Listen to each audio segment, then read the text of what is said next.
Hello dear AHMADLI, this is my installation guide, and this installation guide is only tailored for uh, MacBooks and Apple Silicon based Macs, iOS devices, and for specific configurations, hardware configurations, there is not any specific recommendation by the developers, Postgres developers, since all the Macs are supporting, all the Apple Silicon Macs are supporting the Postgre, um, not regarding to its RAM or GPU version. It can be M1 Pro, M2 Pro, or M2 Simple, so it doesn't really matter if it's Apple Silicon. And let's go back to documentation.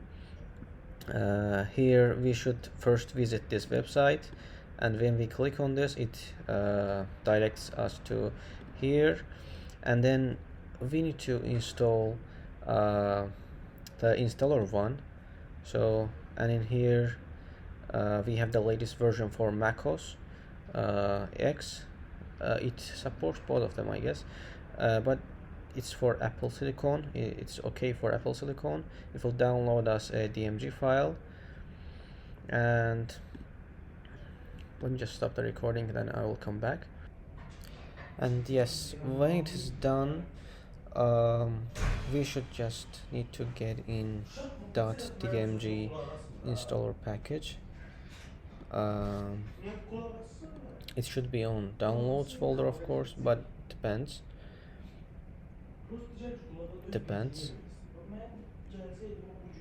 Okay, and then we should just get in, and this package installer will face us. We will see this. Okay, and we just need to get in, and then give the permission to open it, and then write our system password.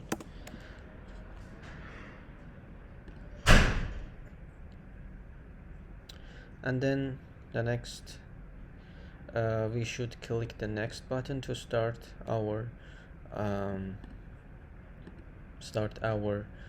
setup wizard. And then we need to specify directory for Postgre desktop application to be installed. These are the source files, not the data itself, actually. Oh, where did it go? So let me just leave this out. Okay, this one. And then we should this is the recommended one, so I will not change it. It will be on library. And then we have required tools in need if we need to install one of these. I usually choose all of them because command line tools, for example, is important, and when I need the others, I don't need to download them again, so it's recommended to download all beforehand. And then this is the, just a second.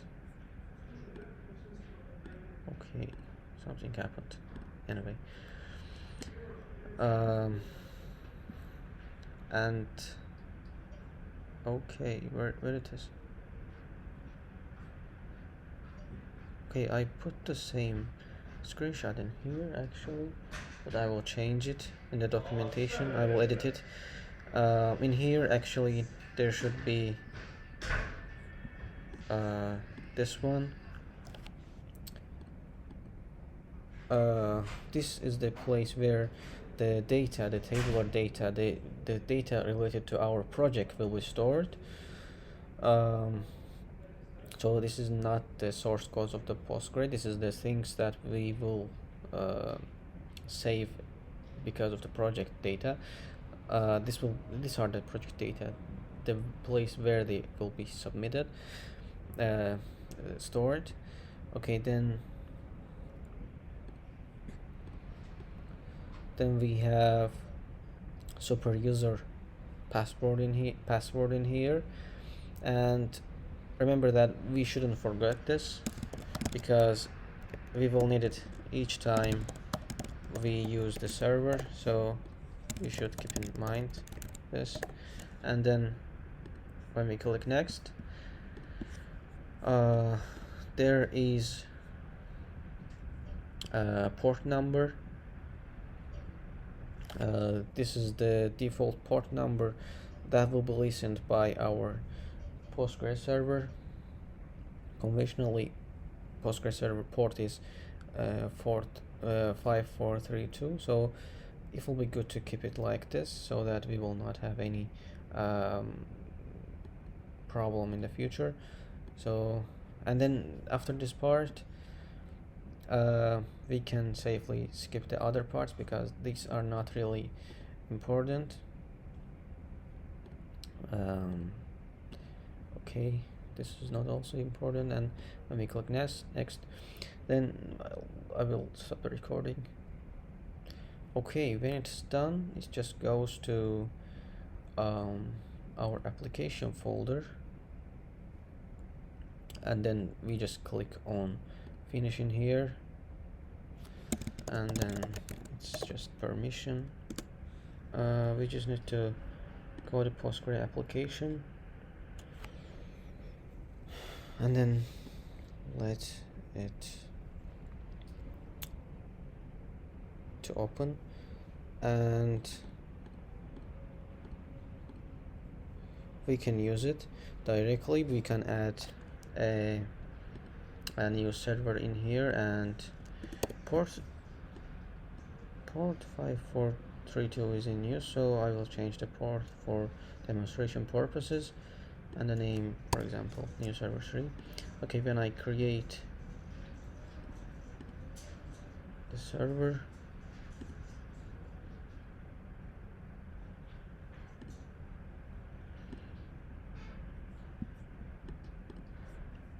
okay, let me just,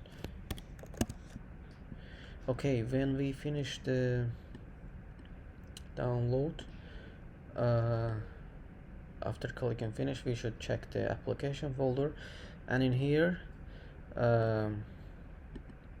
we can add and delete new servers from here. For example, new server 3, and port 5432 is now in use, so I will check the other one for demonstration purposes, and add new place to store it, and okay, now let's create the server, and when I press initialize, it will initialize the server, and in here it's 5433, and yeah, that's it. And when I want to delete it, then I will just click to remove server, and I just wrote that stuff to the documentation also in here, and yeah, that's all I can do. Okay, thank you for watching.